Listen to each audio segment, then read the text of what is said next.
The following feature presentation is part of the Skywalking Network. This is what you can look forward to on a nostalgic episode 236 of Skywalking Through Neverland.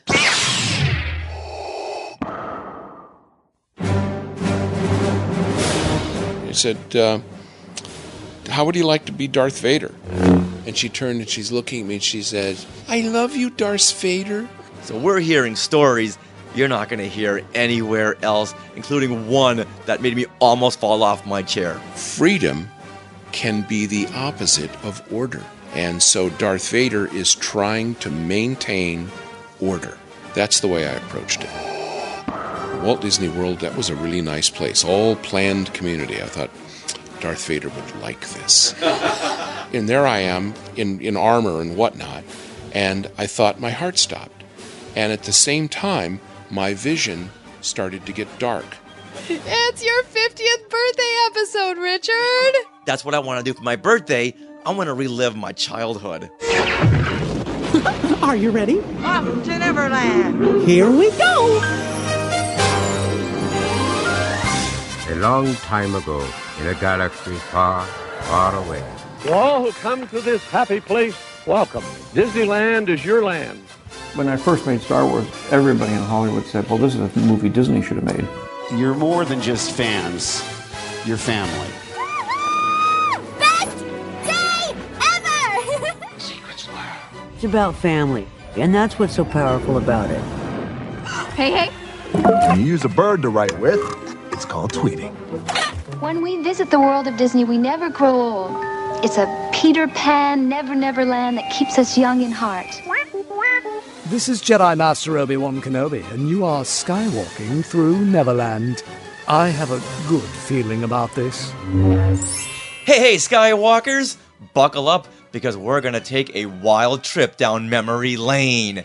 And we want you to join us on Skywalking Through Neverland. We are your enthusiastic podcast destination for the many decades of your Star Wars, Disney, and Marvel fandom.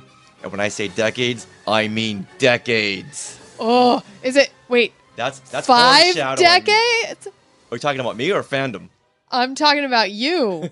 5 decades of fandom? You had to find a way to work that in, didn't you? 5 decades? Yes, I'm 5 decades old now, okay? It's your 50th birthday episode, Richard. Well, thank you very much. I am Richard, your tour guide through the many decades. How many decades, Sarah? 5.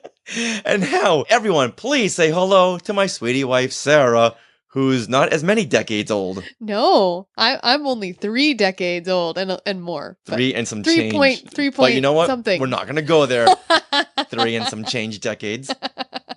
That's right, because it is time now to give a big Wookiee hug to our family of Skywalkers, no matter how many decades old they are. Yeah, we got it, okay?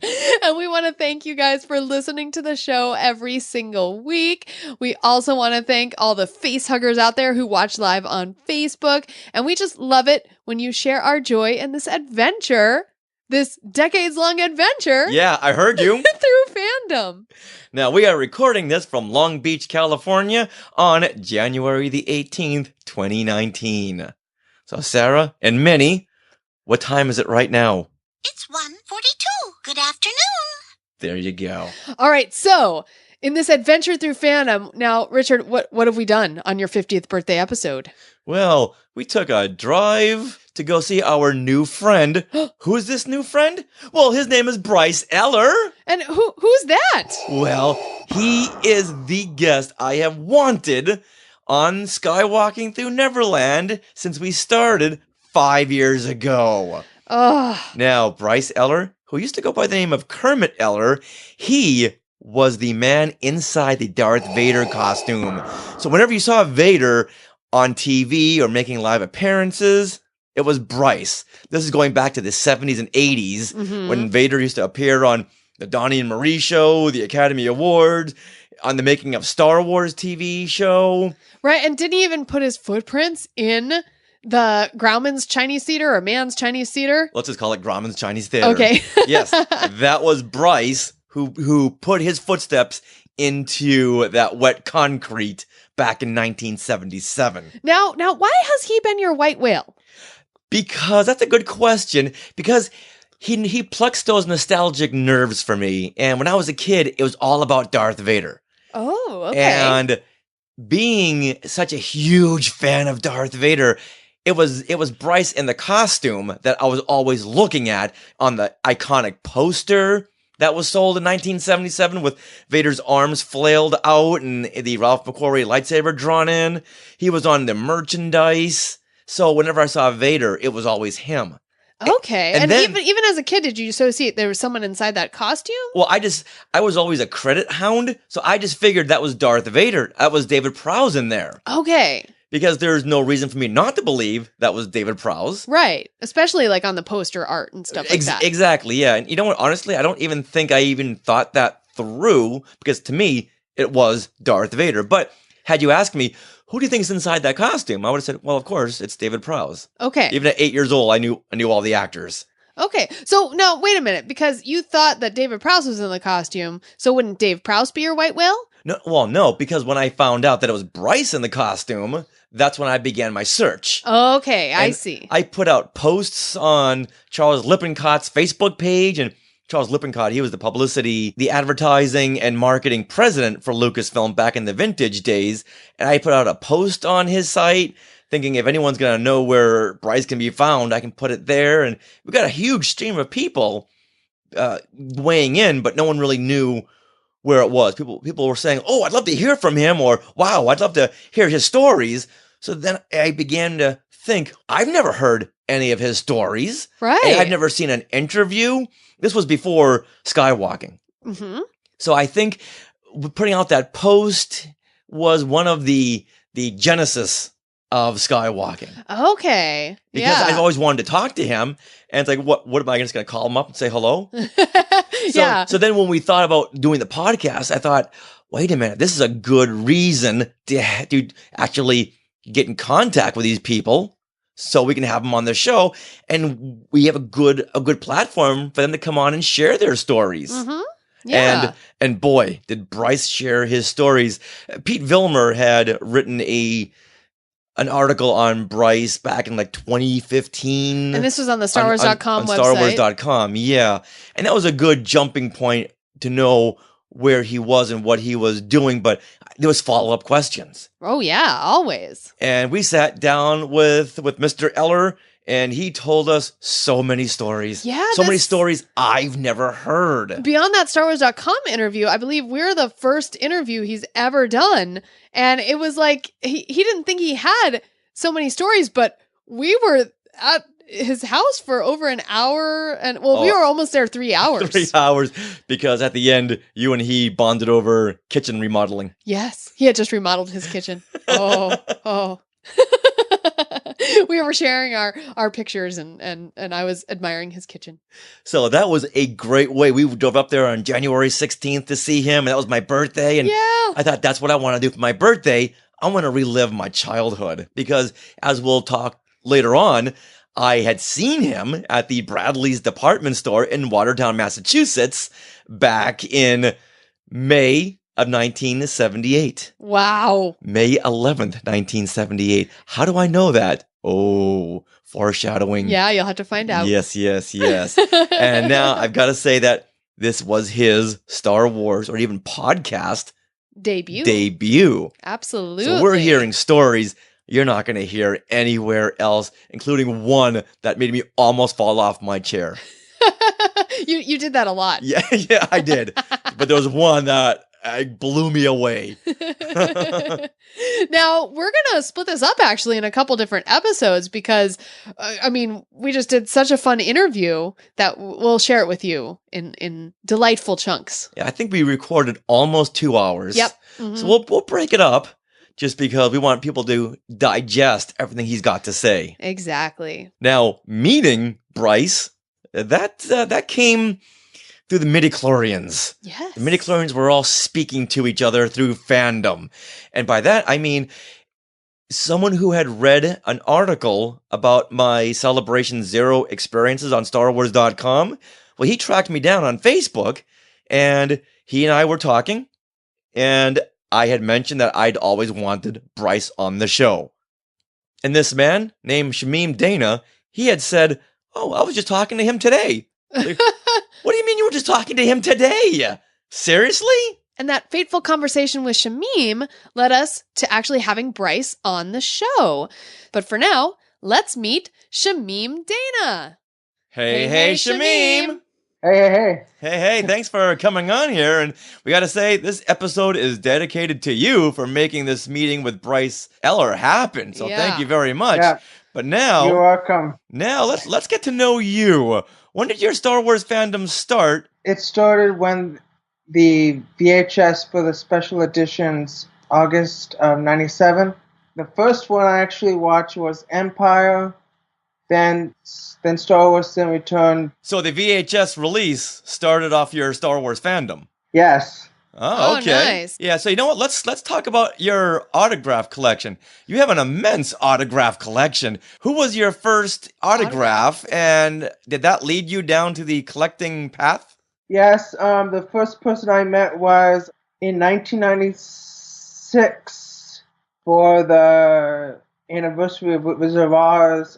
The Munchkin, we represent the Lollipop skill. Right. I think his name was Jerry, I believe. Well, what was your first Star Wars autograph?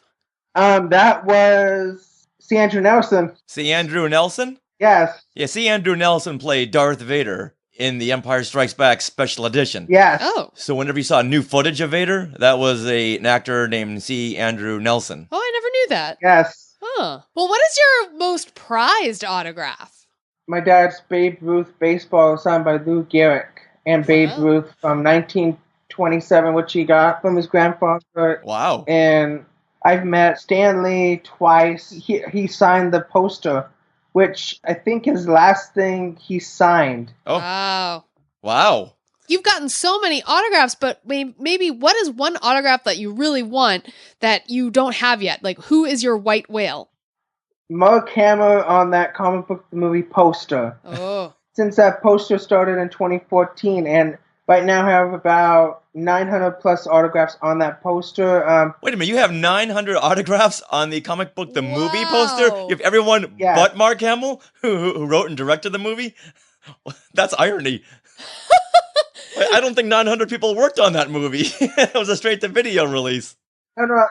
I mean, basically, I took that poster and I got anybody who's anybody on that poster. Oh. So you can't see the poster now.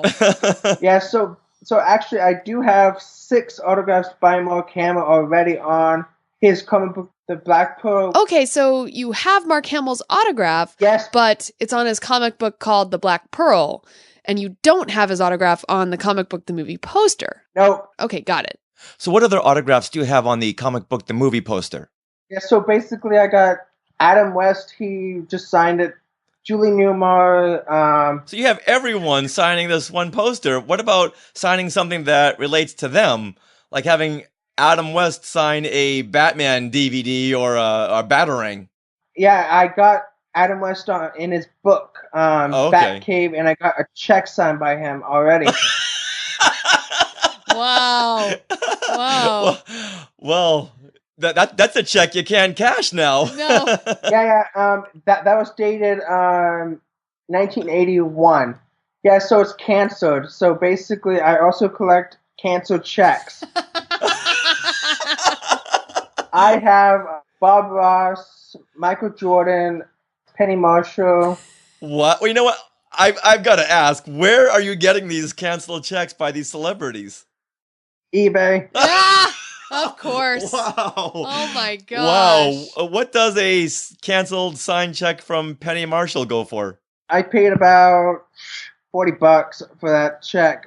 It's authenticated PSA DNA. How many autographs do you have altogether? Total from end to end. From everything. I would say a lot. Like over 1,000? Yeah, over 1,000. Wow.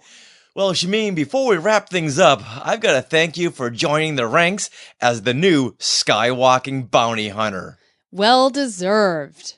And there's another guest that I've been looking forward to, Domenico Monardo, better known as Miko. Yeah, so I said, hey, Shamim, can you find Miko for us? And like an hour later, you came back and said, all right, found him. That was amazing. So you definitely deserve the title, the Skywalking Bounty Hunter. Yes. We will look forward to having him on in the future. Yeah. Yeah. Well, if anyone can find Miko, my friend, it's going to be you. Yeah. All right. Well, you know what, Shamim, before we wrap things up, do you want to tell Skywalkers where they can get a hold of you on social media, or if they just want to stop by and say hello? Shamim Dana on Facebook. And that's Shamim, Shamim Dana, Dana. Yeah. So, Shamim, thank you very much for all your help, and thank you very much for getting us Bryce Eller on the show, and that was a perfect 50th birthday present. Bye, Shamim.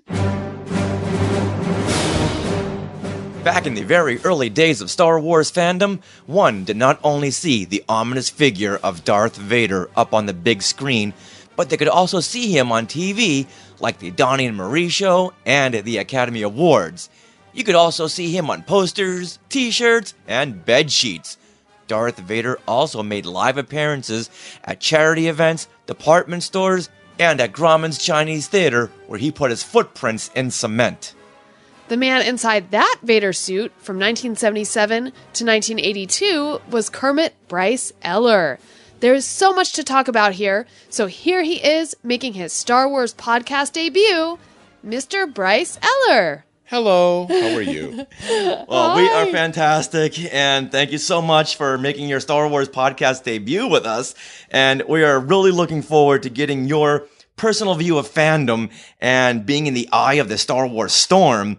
But before we talk about your years as Darth Vader, tell us about another iconic character you played, Gort. Oh, from the day the Earth stood still. Oh, yeah, that's right. I was working at Don Post Studios, or this may have been before I was working there, but probably was working there. And William Malone, who is a motion picture director now, and I was a musician at that time, and I had hurt my hand, the left hand, playing baseball. And I needed a gig because musicians live hand to mouth. And so I went to work at Don Post Studios working in the lab. One of the things that I had done was make the Mayor McCheese and Big Mac heads for McDonald Land. And so that's one of the things I did working there.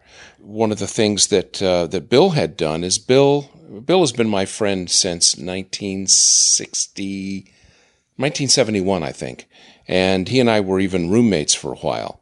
He built a working Robbie the Robot suit. And it took him several years to do so, but it was brilliant. And he was actually using it and renting it and putting it in films and television. And one of the things they decided to do was a show called Holmes and Walston.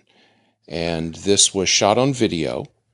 And it had Jerry Mathers from Leave It to Beaver. Leave It to Beaver fame, yeah. So he played Walston, and Robbie the Robot was this deranged robot wearing a giant deerstalker cap, thinking that he was Sherlock Holmes.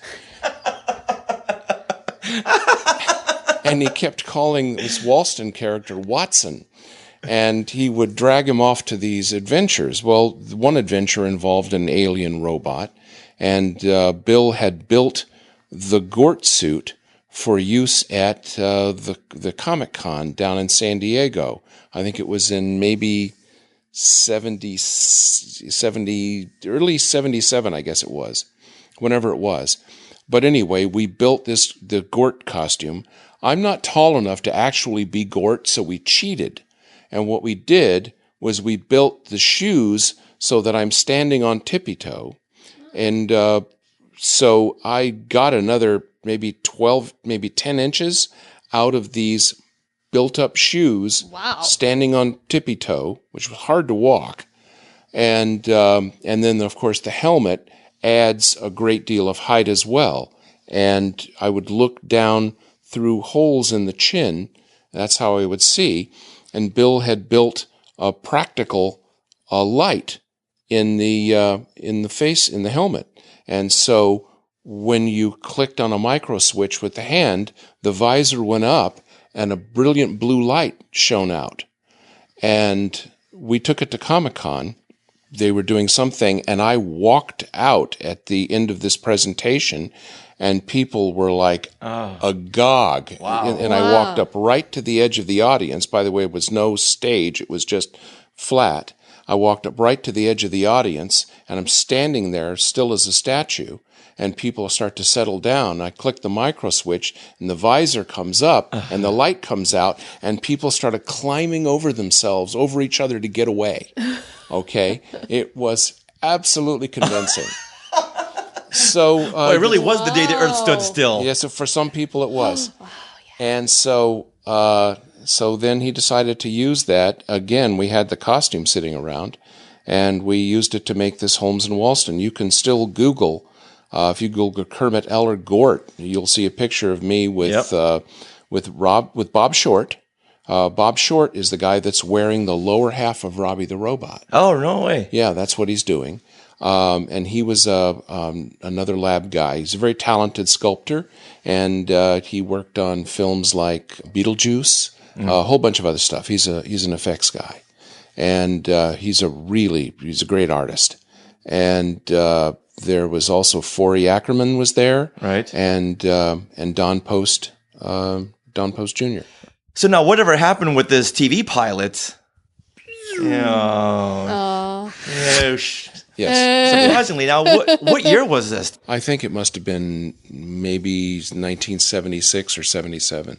Okay, so right on the cusp of Star Wars. Yeah, just on the cusp of Star Wars. So playing these big iconic characters was nothing new to you. Well, no, nothing at all. I mean, I'd done other suit work for my friends as well. They were constantly building things around me like mummies and whatnot because I was big.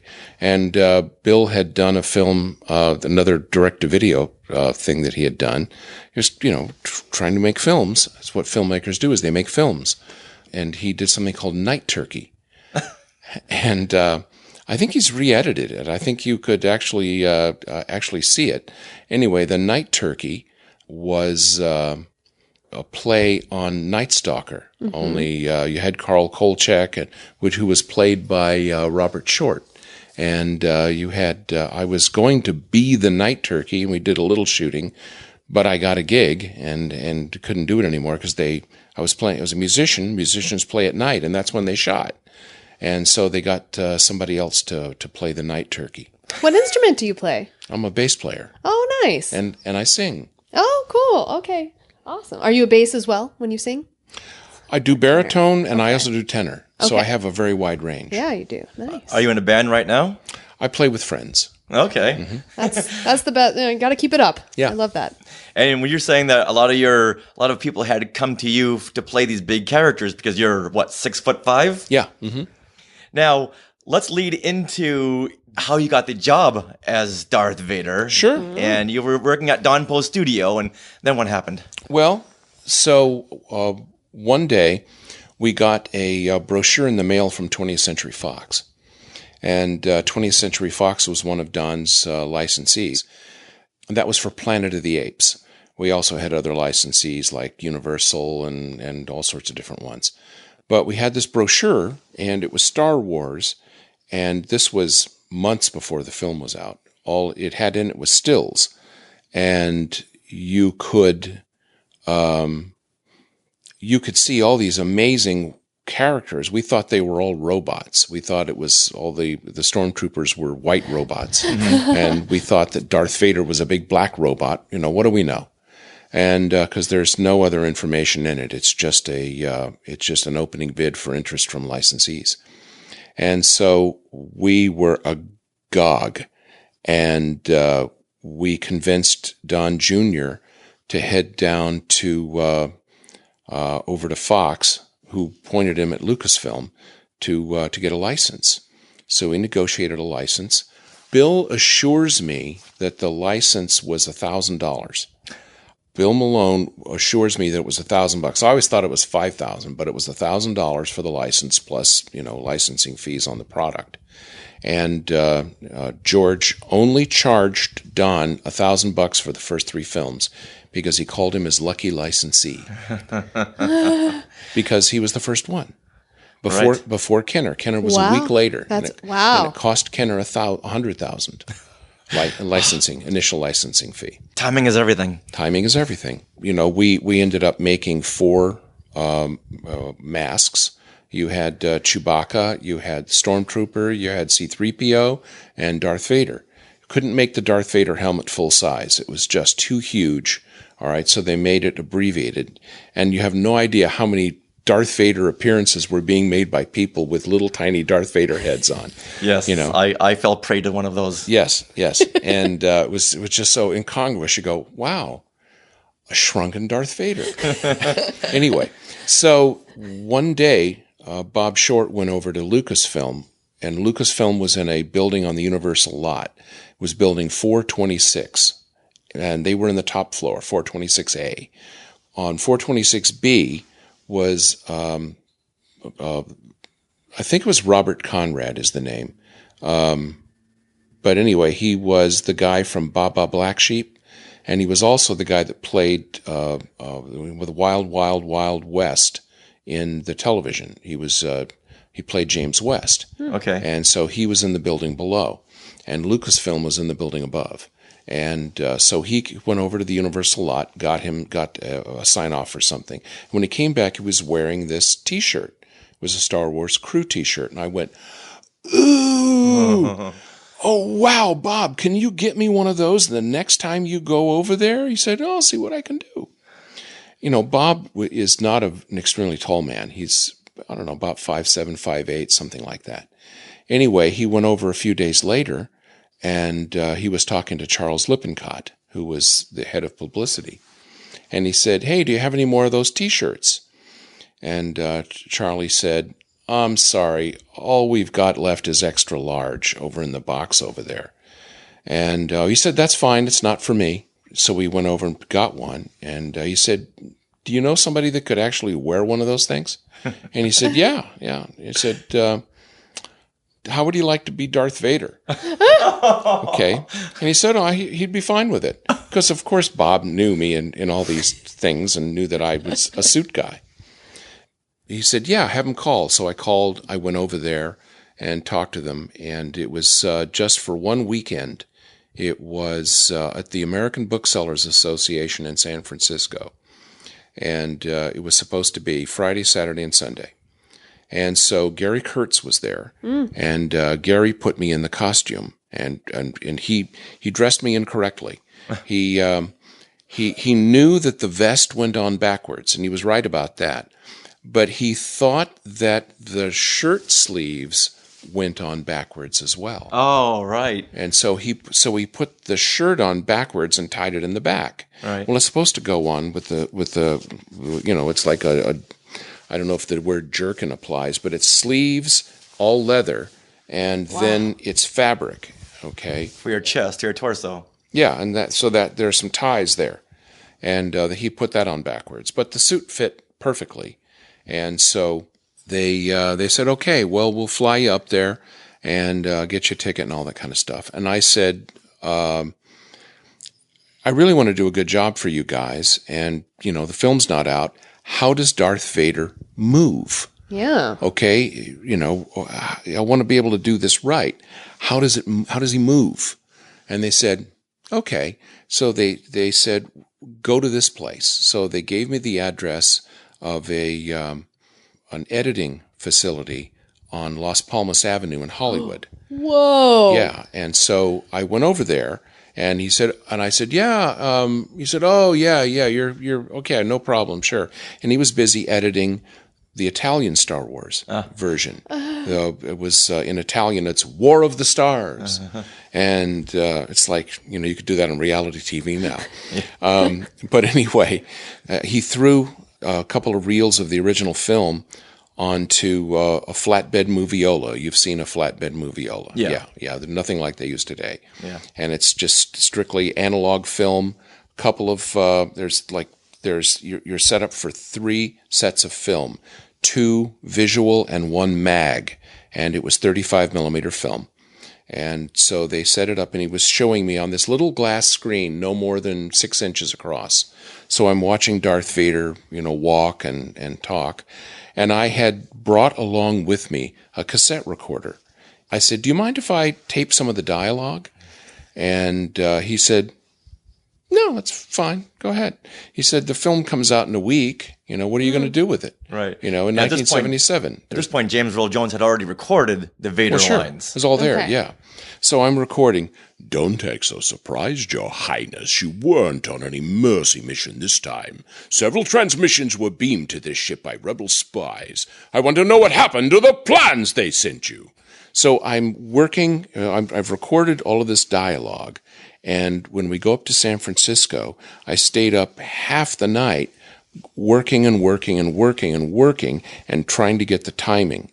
And I haven't heard it in a long time, so if that's off, I apologize. But that's how it is. Pretty good, yeah. That's how it is in my memory.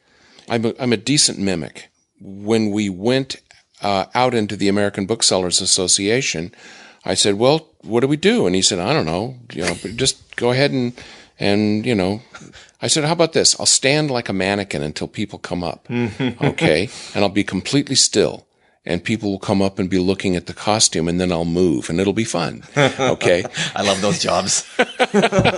And so people would come up, and I would move, and they would be like freaking out. It was just great, and I would start doing dialogue. "You are part of the Rebel Alliance and a traitor," and I would be, just doing dialogue from the film, and a couple of guys from 20th Century Fox out of New York, the High Muckety Mucks, were with Charlie, and we were all talking together, and they said to Charlie, "Maybe you should think about using this guy for publicity. You should do more work with this." And he said, "Yeah, I think we're going to do that." Nice. All right. And so, we flew back to Los Angeles, Sunday afternoon or evening.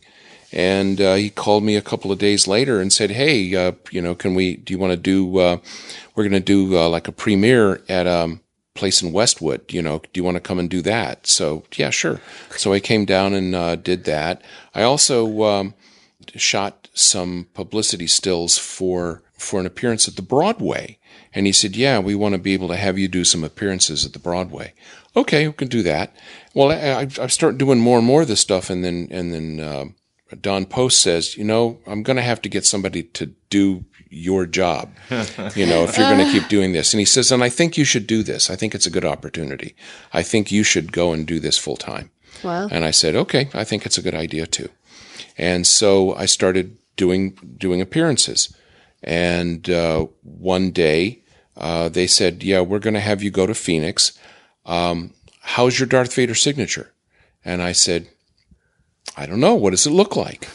and they said, "You're Darth Vader. You tell us." Okay. Never see it in the film. Yeah. At this point, have you seen the film at this point? Oh, or sure. When did you finally? Oh, okay. Oh, yeah. I saw the film at a screening. Okay. In fact, they had me do an appearance at the screening. Oh, nice. And this was on the 20th Century Fox lot. And so I was in the audience, sitting next to David Gerald, the science fiction author, and he had no idea, what I was going to be doing or whatever. But we was talking, and he was really enthused about it. And I was sitting behind, she's in Fleetwood Mac. Stevie Nicks? Yeah. Stevie Nicks, yeah. Wow. And so I was sitting behind her, and the Boss Skaggs were there, and all sorts of different people. And so we were watching this film, and, when they were getting ready to put on the last reel, I got up, went, and dressed in the projection booth, okay? And then as the film credits rolled, I walked down the aisle and down to the front, and of course everybody's going nuts that here's Darth Vader, right out of the film. And so yeah, I'd seen the film. I saw the film a lot, okay? And so, and I heard the music a lot more. All right, because they played the music at every single appearance I ever did. Okay. So how did you make Darth Vader your own? Because Vader doesn't have a whole lot of screen time in Star Wars, and you had to do all of these events and TV appearances, which you had to do more than what David Prowse did in the film. So was there something that you had went above and beyond in Vader's his characteristics or how he moved, how he did something? Well, I said I need more. I need to understand the character more, and he said, "Okay, why don't you interview George?" Okay. Oh. He said, "Yeah, George. What George does is he will put himself into the character, and you go ahead and interview him, and he will give you the answers about who Darth Vader is and such." And by the way, it had nothing to do with midichlorians. Okay. Okay. Not yet, anyway. No, yeah. I said, what is the source of the Force? And he said, well, the dark side of the Force, the source of it is there's a great deal of mass, probably in the form of black holes, and this mass is the source of the dark side of the Force, and so forth. And we talked about Darth Vader and such. And I didn't get enough out of it, but I had to basically construct in my own mind the idea of who would this person be? And I had no idea about, and I knew that he was a fallen Jedi Knight. All right, that's understood. But how does a Jedi Knight fall? All right, so what I had to approach from the idea that, contrary to what everyone seems to think, he is not he is not evil. Right. Okay? Because no one is evil. Mm-hmm. They simply do questionable things. Right. And in their mind, it's all justified. Right. In their mind, they are trying to do some version of good. Mm-hmm. They are trying to, at least for themselves. Okay? Other people may not be real. Other people may be a byproduct of, loss and accidental carnage, whatever. But still, they are not intentionally being evil. So Darth Vader is not evil. He has a vision of what he is trying to accomplish, and it is order. He is trying to bring, a galaxy is a very large place, okay? And if you are trying to maintain an empire, you must maintain order. All right, so the rebellion is trying for freedom. Freedom can be the opposite of order. Mm-hmm. And so Darth Vader is trying to maintain order. That's the way I approached it. Right. No, that's a good way of looking at it. Yeah. That's all he's ever wanted. That's what he wanted from Luke Skywalker. You and I will join forces, and we'll spread peace throughout the galaxy. He is trying to maintain order throughout the galaxy. Now, it happens to be an order that crushes the souls of people, but that's just an incidental byproduct. Yes. Yeah. And to him, it all makes sense, because in the end, I get peace. Ironically, I will kill and destroy planets to get there, but at least I will get there. Well, he didn't destroy the planet. No. That was Grand Moff Tarkin. Grand Moff Tarkin, right. Yes. But Vader didn't step up and say, maybe that's not a good idea. Well, he was enthralled to the Emperor. Right. Yeah. Yeah, he had a very conflicting he was mind war. He was obviously not in charge. Right. Right. It was quite obvious when Tarkin said, "Release him as you wish." Mm-hmm. And so, he was not the man in charge. In a sense, he was a hired gun, or henchman. He had henchmen. He had a role, but he was not the chief guy. Mm-hmm. Oh yeah, he was a soldier. Right. Yeah, he had a boss. Yep. And everyone on the Death Star thought the Jedi, that's that order that no longer applies. And he was once a Jedi, or he has part of the Force, which makes him a Jedi. So he's kind of a relic. So no one really gave Vader much authority or justification until the Empire Strikes Back, when he knew that Luke Skywalker was out there and knew he had to get him to become the leader of the Empire. Exactly. Well, you had a conflict between the old ways, between the mind training, the Jedi, the samurai. Don't forget that Darth Vader is a samurai. Now, you take a look at the costume, that's the inspiration, the inner cape all right, is a samurai cape, all right. They drew on the concept of a samurai to some degree for Darth Vader. So there he is, mystical training and whatnot. And then you have a conflict with technology. All right. Technology is, well, we'll build these gadgets and they will do powerful things for us. All right. Whereas the Jedi are, we will be powerful through our mind and through channeling the Force. So the people that don't want to go through that work, the training and all, they want to just grab onto the technology. That's the conflict between the old way and the new way. Sounds like today. There you go. Now, this all these storylines came through the prequels and the Clone Wars, but Lucas didn't go into all of this when he sat down with you. And when you asked him how does he move, or why does he move, or why does he do anything, how did he go into those explanations? Well, he never explained how he moves or anything like that. I just picked up the movement. And as you watch Vader walking, as you see, he lifts. You know, he's not just striding. I mean, if I were to approach the character newly, I would have tried to do more gliding. Mm-hmm. But Prowse was, when he walked, he would bob when he walked. So that's what I did, because I was trying to bring Vader to life. And that's what Spencer Wilding did for Rogue One when he played Darth Vader. He did more of the bounce than more of the strive. Yeah. I thought that Vader, with harnessing the power of the Force, there would be an element of grace, okay, and that he would be able to more glide along.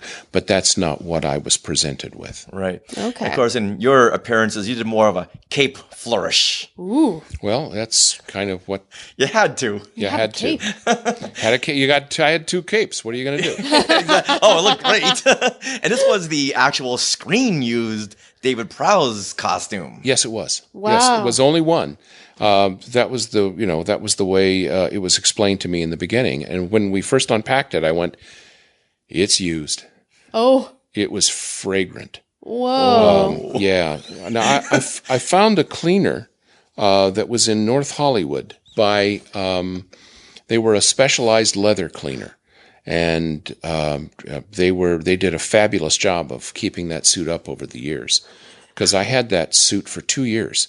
And I had to make it last. Oh, yeah. The gloves didn't. The gloves wore out. They had to have a glove maker who actually made a set of gloves that were virtually identical. She was really good. She was a costumer, and she made some gloves because they just completely wore out. Oh, yeah. And it started coming apart. Because the glove leather is very thin, and you shake hands and stuff for years, right, and it comes apart. Those little kids with dirty hands. Yeah. So what the leather cleaner was able to do was not only to dry clean the leather, but in order to keep the leather supple, you have to work oils back into it, and then they also sprayed it with a kind of a leather clinging black spray in order to make it look original again, and to make it clean so it didn't smell bad. I'll tell you something. There were times I did one swing through, I think it was Tennessee and Kentucky in August. And if you know anything about that area, the humidity is around 95%, and the temperature is about 95. And so you're just drenched. And my normal routine, when I'd get to the hotel after an appearance, as I'm out there, what I would do was unpack the suit again. All right, I would turn it inside out, and I would hang it up to dry. Okay, and I bought Danskin. They were dancer suits, unitards. Leotards? Yes, leotards. Leggings, and then a unitard. And so I had to wash those out every night. It was like a little charwoman, washing things in the sink in the hotel. And I had the seamstress make me a couple of almost balaclavas, but they kept the face open. So I would wash all this stuff out, and I would hang the suit up to dry overnight. But there I was in this horrible humid environment, and the suit would not dry. Would not dry. So I'd get to the next appearance, and it would still be saturated.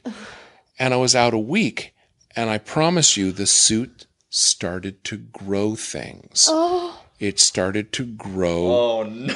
It was I promise you.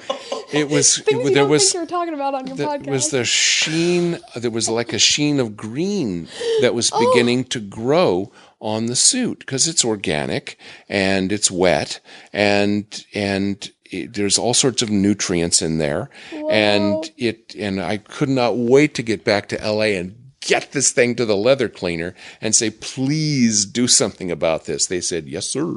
And they did a great job. They fixed it right up again. They didn't have a crew go with you to take care of all this stuff? Seriously? Yeah. No, not at all. On my own every time. Wow, so they got a bargain with you. Yeah, they gave you the whole screen-used Vader suit to bring around the whole country. It lived with me for 2 years. There wasn't anyone there for quality control to make sure the suit was on? Wow. And you had to dress yourself? Well, I had to train a dresser every time. Oh my gosh. Luckily, I knew how it went, and so I would train a dresser and have them help me. They would generally have to stand on a ladder or stand on a chair to have to like press the helmet down to try to get the helmet to click in place. Sometimes it was very frustrating for them, but because it just wouldn't go right. And I couldn't see, all right, to see if it was lined up right. They had to do it right. I had to explain it. Sometimes I had to show them how it snapped together and then put the face mask on and have them try to do it. Sometimes if I was lucky enough, like I did one set of appearances for the sheet and towel and pillowcase people called the Bib Company. Mm-hmm. And they were out of New York. And the man that was in charge of all of this, he was a great guy by the name of Steve Tabasco, and it's spelled Tabasko. I'm sure he's gone now. He was an older man at the time. But his son was helping me for a bunch of appearances. And he and I worked rather well together, and he helped me dress. He knew exactly what to do. And we did a bunch of stuff in New York, and we also did a whole tour down through the South, through Charlotte, North Carolina, and through, I think, Asheville, and where was I? And all through like Greenville, South Carolina, Fayetteville, and down in through Macon, Georgia, and Atlanta, and through Florida, all these places. So it was weeks that we were doing this. They were trying to figure out the logistics of how do we go about doing this, because the contract with Lucas was that Darth Vader flies first class, and they were trying to figure out how to get first class on these little puddle jumpers to go from place to place. And I said, let's not do that. Why don't we just rent a big motorhome? Okay. Oh, there you go. It's like, so they thought you would do that. I said, yeah, rent a motorhome. I don't want to sleep in it, but if we could, we'll just stay in hotels, and park the motorhome in the parking lot. How's that? All right. And they said, well, that'd be great. So we rented one of those big, nice GMCs, and we started cruising all through the South, and we were going all through the South and doing. I even drove a couple of times, and that was at one point in time. I was with a couple of Southern guys, and they were talking about Rebel Yell. Have you ever had Rebel Yell? And I said, no, I haven't. They said, you've never lived until you've had Rebel Yell. Do you know who I am? You're offering me Rebel Yell? Rebel Yell? And it's like, no, I was like, because my family was originally from the South, and I grew up in, I was born and grew up in Los Angeles, but my parents were from North Carolina and Georgia. But, and I still have a lot of family there. So there I am, they've gone and bought Rebel Yell, which was only available in the South at that time. And it was very high proof. Okay. It was not your normal 40% alcohol, 80 proof. It was higher. And so they bought a big bottle of Rebel Yell, and they proceeded to get absolutely snockered. I would normally say shit-faced, but we're doing this. So, and and I was only 2 sheets to the wind, so I drove the motorhome. Okay, I did fine. But they were wow, not fit to drive. They were not fit. They were poorly, as they say. How are you? I'm poorly. So I think one of them got into trouble for that. But anyway, my normal thing was that I was low maintenance. I would fly in someplace, somebody would meet me, and they would take me someplace, and I would tell them what to do. I would tell them how things needed to be set up. I learned my lesson. There was one big appearance at a mall in New York, in Long Island somewhere, and I just assumed it was all going to be fine. And when I got out there, there was no lines. There was nothing. The guy that was in charge of it did not really plan anything, and he didn't know what to do. And there were thousands of people, seemingly. And they were all upset, and there was no organization. So I called a halt to it. I went back. I told him, you need to get everybody into a line. You need to set them up. We need this. We need this. We need this. And I tell you what, you tell everybody that I will sign everything. Okay. So as long as it takes, we will be here for them. Okay. So it was hours, and we went out there, and I just signed and signed and signed and signed until everybody was handled. And that was so funny because the guy said, well, he said, I know you're from California. And I was just wiped at this point.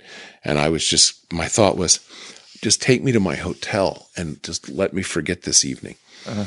But he said, I want to take you out from a nice place. He said, I want to take you someplace that'll really remind you of home. I said, okay.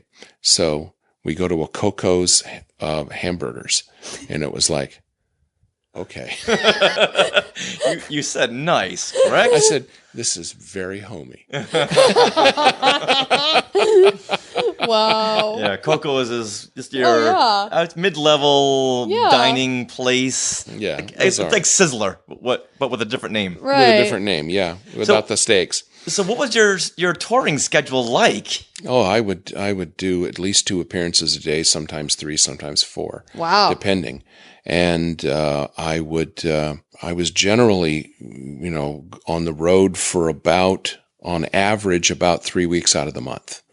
Okay. And so that played hell on my marriage, and that marriage didn't last because I was just gone all the time. And, she felt like second fiddle. She got to come along on several of them. We went to Disney World. Went to Disney World a couple of times with Don too, because it was for Don Post Studios. Mm-hmm. It was for the masks and things at Lake Buena Vista Village. Nice. And so Walt Disney World, that was a really nice place, all planned community. I thought Darth Vader would like this. Especially it's all Epcot. Planned. Yes. It's all planned. Everything's in its place. Everything's in its place, yes. We have golf carts.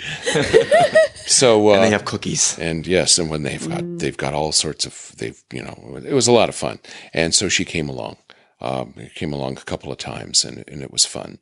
It was a very interesting time. So what were your heaviest years? Of course, 77, 78, 79, 80, 81, and 82. And the beginning of 82. That's when it was like petering out. Okay. Was the very beginning of 82. In fact, one of the last things I did was at a housewares convention. I don't know if it was the last, but it was one of the last, at a housewares convention in Chicago.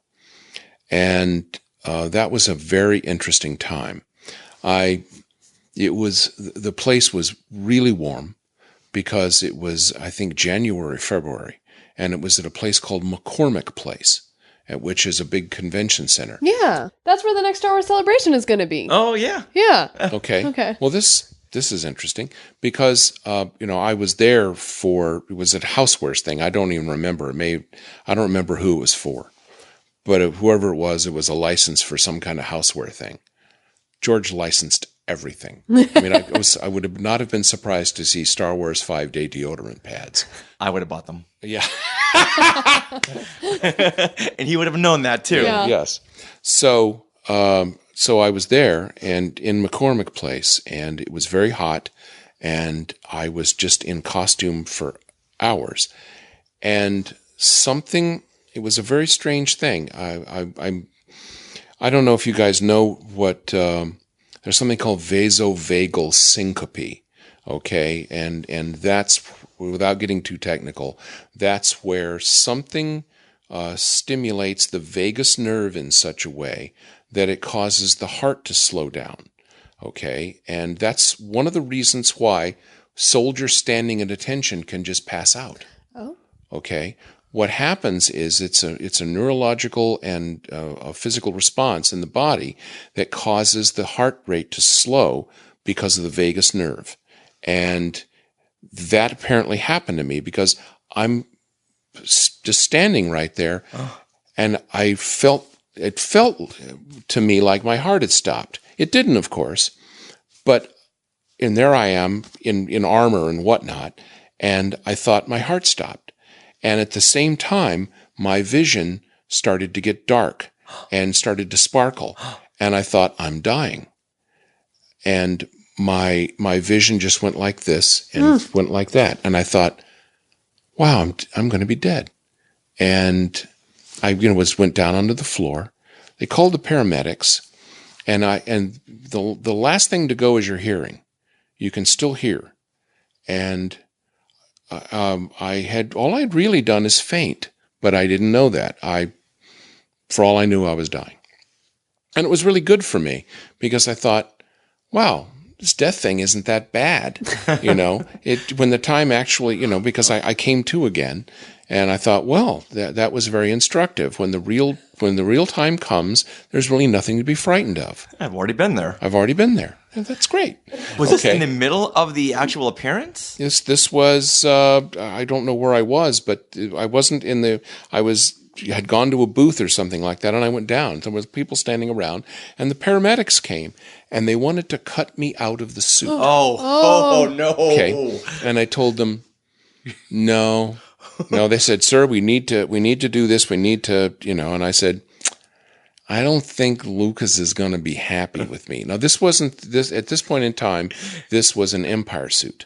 Okay. This wasn't the Star Wars suit. It was an Empire suit.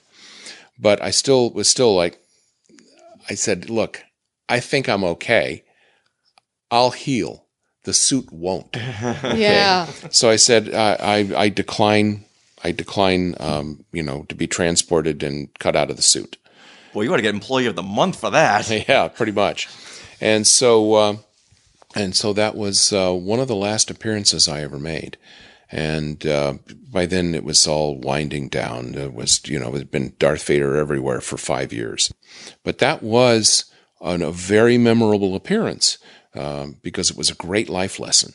Nice. And that was 82. Yes, that was January or February of 82. Did they think about bringing you back for any kind of Return of the Jedi appearances in 1983? Nobody ever talked to me or anything like that.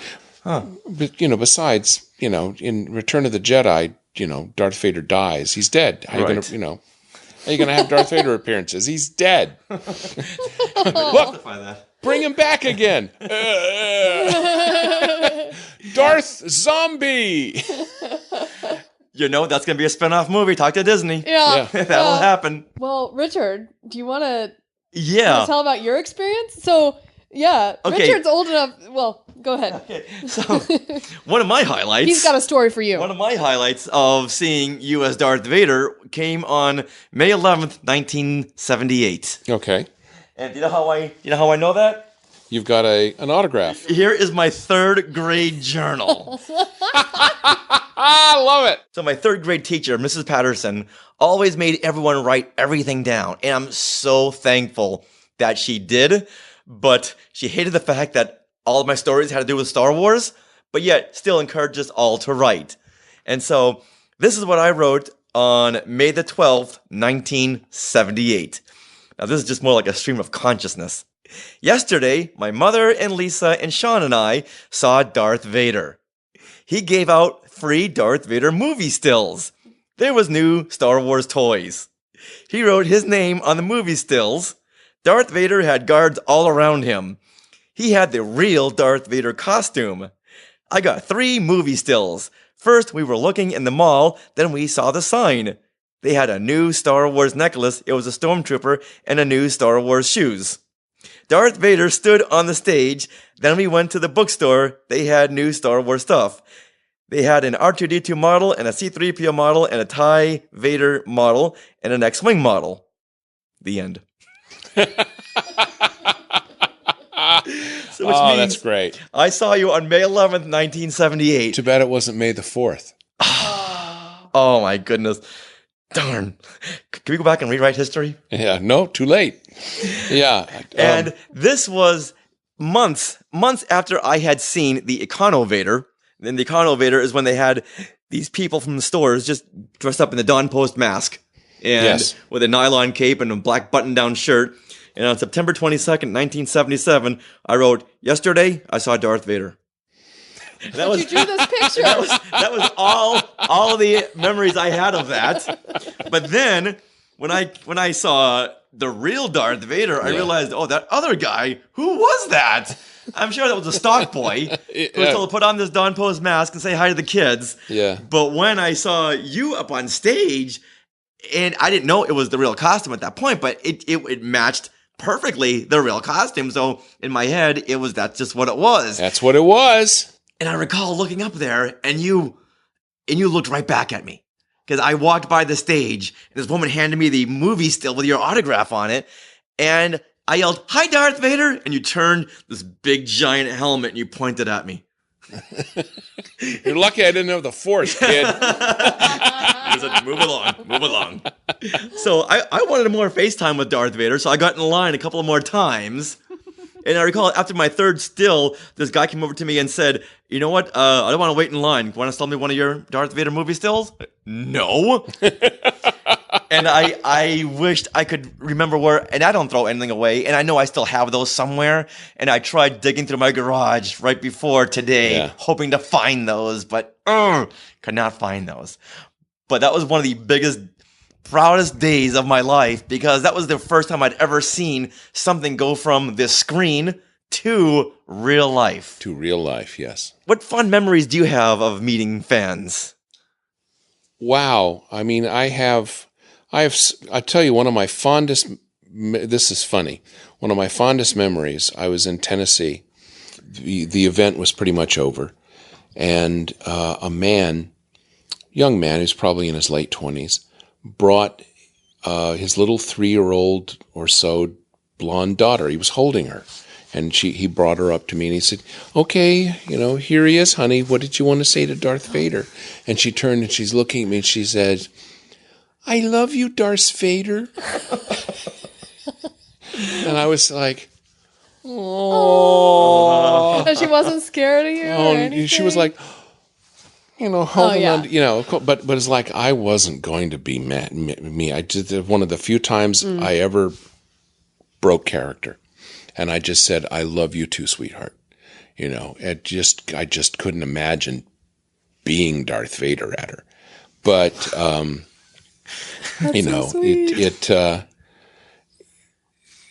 that was such a wonderful, there were other memories as well. I remember once I was sent to, I think it was called Sick Children's Hospital in Toronto. And the kids there are profoundly ill. I mean, some kids like born without anything below the waist. Okay. And other kids with terrible debilitating diseases. And they were so excited to see Darth Vader. And my heart was breaking constantly. And I was everything I could to hold it together long enough to give them Darth Vader. I have never been so profoundly saddened and shocked and moved in ways that words don't describe. But that was another incident. After a while, all the fans just become a parade of fans. It's difficult to find distinguishing events between one and another. It was nice to hang out with Boss Skaggs. He was nice. Took pictures with him. He was a nice guy. I terrorized Stevie Nicks a little bit. Oh. And that was an interesting thing, too. I think I frightened her. It's pretty big. And she's kind of tiny, right? Isn't she's she very small? tiny. Yeah, she's very tiny. And I was not what she expected. Was Elvis Presley in there somewhere? Because I know Lisa Marie Presley, his daughter, is a huge Darth Vader fan. No, Elvis had died. Didn't he die? In August of '77. So that may be.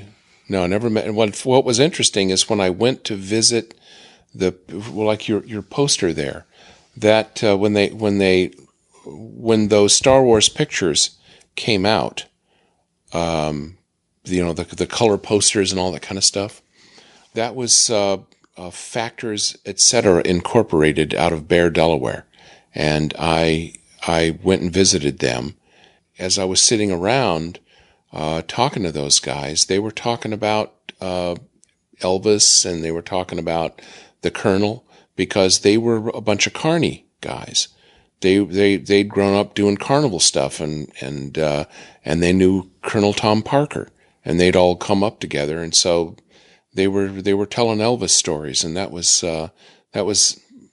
actually interesting to me, was that these guys had known Elvis, and he had just passed on, so no opportunity to meet Elvis.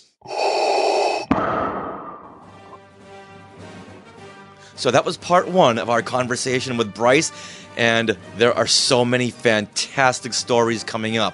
Oh, yes. Now, when we were there, I'm not one that's big for autographs. No. Whereas Shamim has got thousands. I may have 10? 10. Right, yeah. And I have even less than that. But I really wanted Bryce's autograph on my 6-foot-tall Darth Vader cardboard standee that I had gotten when I was 8 years old. Wow, you got that when you were 8? I got that when I was 8. Aww. And this is the pose that Darth Vader was most known for back in the 70s and 80s. There's that one terrific pose that he had that Bryce will get into on the next episode. And for our Facebook followers, you'll have seen a post where he was autographing it. Bryce was autographing the standee, and there's a picture of me and Darth Vader and Bryce. And I got that happy 8-year-old look on my face. Yes, you do. Well, Sarah, guess what? What? Just like I had written in my 3rd grade journal about seeing Bryce back in 1978 at Bradley's department store in Watertown, Massachusetts, I have an entry here about getting that particular standee, which I'd like to share. Oh my gosh. Okay, right. Here we go. So, I have my journal right here, and dated on June 20th, 1978, I had written last Saturday, which would have made it June 17th, I got a big Darth Vader. It is made out of cardboard. I put it in my bedroom. Every time I go to bed, I take it with me. Yeah, this is a stream of consciousness here. It has a thing on the back of it to hold it up. By that I mean like a cardboard folding out thing so he'll stand up straight. Now to continue. Darth Vader is holding his lightsaber. Darth Vader is bigger than me.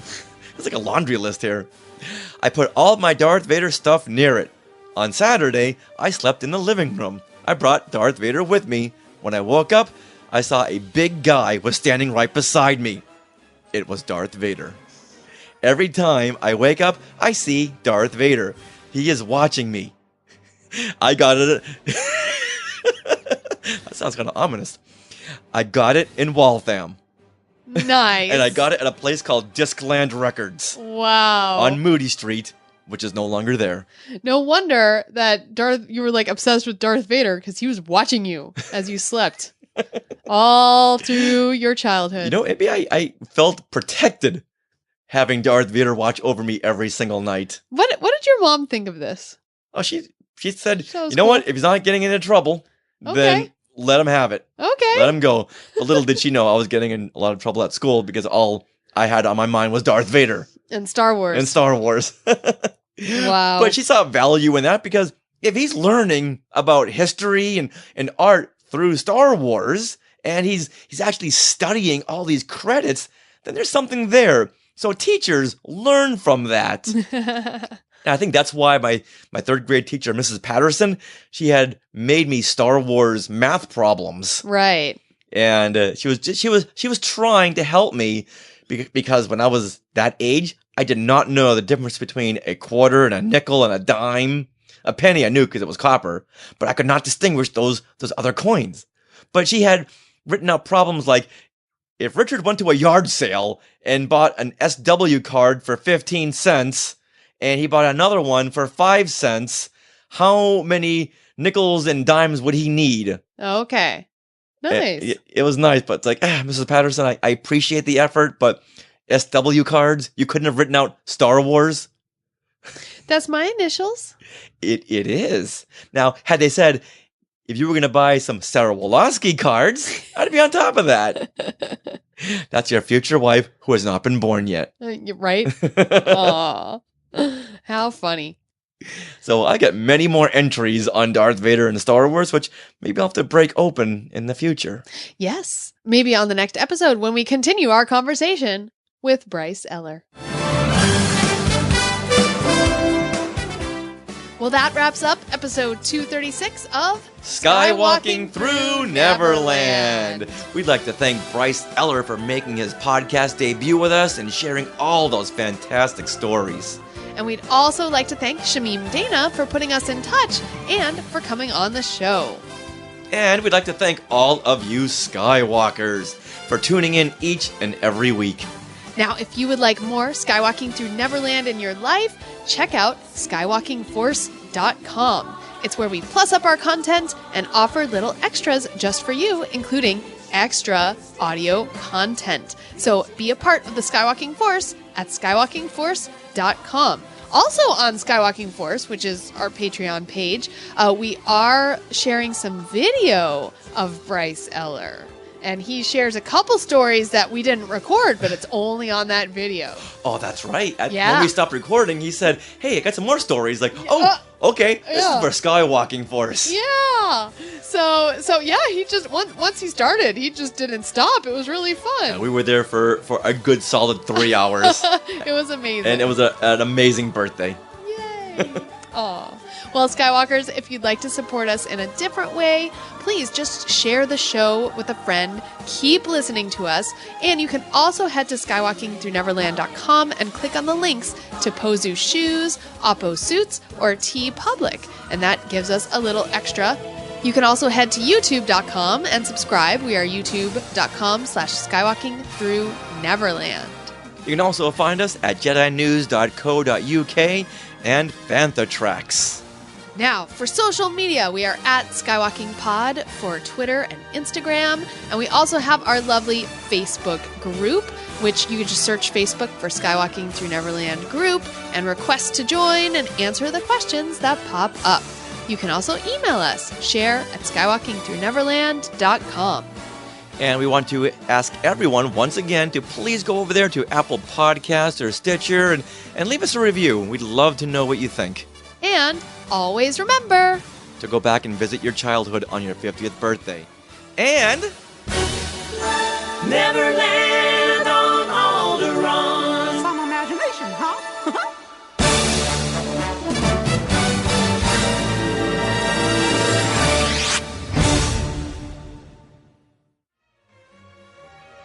To our Skywalkers and Tweetwalkers, thanks for listening. Skywalking Through Neverland is created and produced by Richard and Sarah Woloski. Original music by Rob Dellinger. Creative consultant Mark Augushowitz. Technical advisor Peter Heitman. Facebook administrators Donald Wicks, Joey Pittman, and Norma Heitman. Skywalking Through Neverland is intended for entertainment and information purposes only. Any sounds, music, and clips played during this podcast are the property of their copyright holders. All original content is property of Skywalking Through Neverland, all rights reserved. Sorry, had to be said.